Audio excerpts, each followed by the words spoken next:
Scuderia Ferrari concluded the 2024 Formula One Brazilian Grand Prix weekend by confirming the difficulties seen this season in wet track conditions.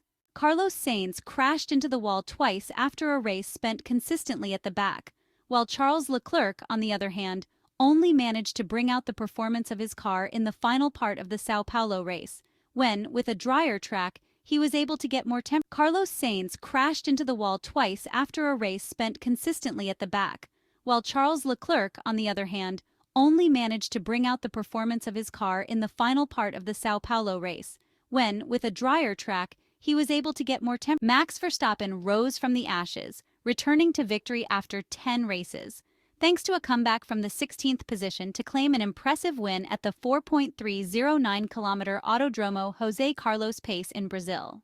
By winning the 21st round of the 2024 Formula One campaign, the world champion reinforced his leadership in the championship, confirming his status as the best driver in the wet. It was a great race for both Alpine cars, with a double podium crucial for salvaging a season that had been negative so far. In the first part of the race, the focus was on managing tire wear for two main reasons. One was to extend the first stint as much as possible, given the limited number of new wet tires available after qualifying. The second was to avoid excessive wear on the tread pattern and maintain grip in case the rain intensified. Max Verstappen showed the best pace, even though he was not the fastest in the first part of the race.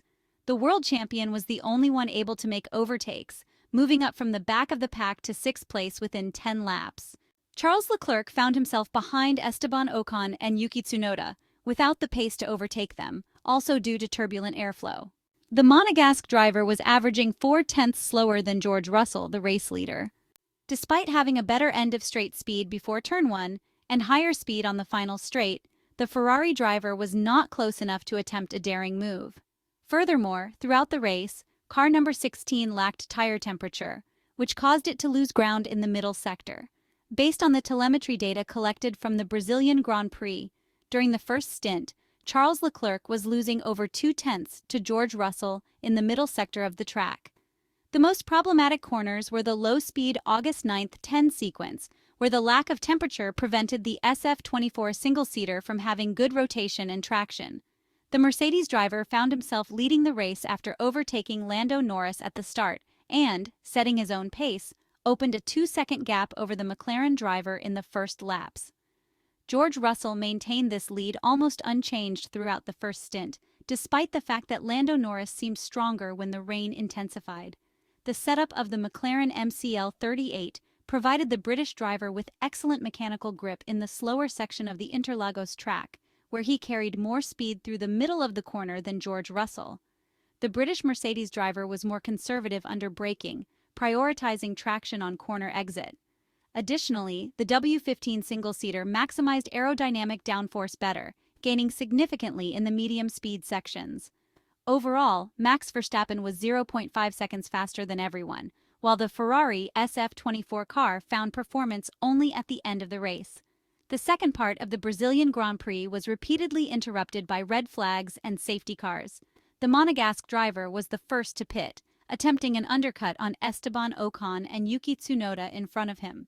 The choice unfortunately did not pay off, as the Ferrari driver, after rejoining in traffic, lost the position to Max Verstappen. A stop was almost mandatory due to tire wear.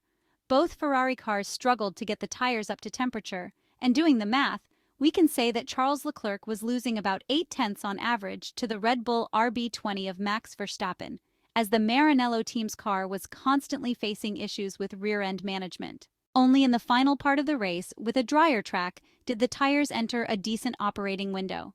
This allowed the only remaining Ferrari in the race to open a gap to the McLaren cars and keep them behind, limiting the damage in terms of points lost this weekend in the battle for the 2024 Formula One World Constructors' Championship. After the red flag, Esteban Ocon held off and slightly distanced Max Verstappen. However, the Formula One World Champion analyzed the Frenchman's driving style, taking the lead after the final safety car at the right moment. The pace of the Dutch driver in the closing stages was a show of strength in the wet. The world champion took advantage of a well-balanced Red Bull RB20 car that responded seamlessly to his inputs, while Esteban Ocon and Pierre Gasly finished on the podium, making the most of an unusual weekend for Formula One. the French team chose not to pit before the red flag, thus finding themselves in the top positions. McLaren, after an excellent performance in the qualifying session, suffered from an unfortunate race and timing that was often off. Lando Norris's mistake after the second safety car caused the Woking cars to finish behind Charles Leclerc. The performance of the McLaren MCL 38 car seemed very inconsistent. In the dry, it carried a lot of speed through the medium-speed corners with excellent traction, as Lando Norris and Oscar Piastri managed to maximize the output of a stiffer setup designed to stabilize the car in wide-radius corners. However, in wet track conditions, as was the case on Sunday afternoon, this choice cost them, as they were forced to delay braking points to make up for the lost ground in acceleration. Additionally, they lacked speed in the medium-speed corners, where, as we can see by analyzing the telemetry data from the São Paulo Grand Prix, they had a pace similar to that of Ferrari. The Italian side has now headed back to Maranello to continue preparing for the final 3 races of the 2024 Formula One season, once again in the form of a triple header, with the constructors' titles yet to be decided. There are still 86 points left on the table for each driver this season. Race winners earn 25 points, and there are 3 Grands Prix remaining on the calendar. 1 point is also awarded to the driver who records a race's fastest lap, provided he finishes inside the top 10. Additionally, there is still 1 sprint race left on the schedule, and sprint race winners earn 8 points. As a result, McLaren's Lando Norris has realistically lost any chance of challenging Max Verstappen for the driver's title, and he too can be eliminated in the next race.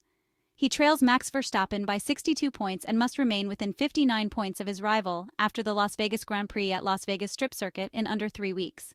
On the other hand, the battle for the Constructors' Championship is still wide open, with McLaren, Ferrari, and Red Bull separated by just 49 points ahead of the final 3 rounds of the 2024 Formula One season.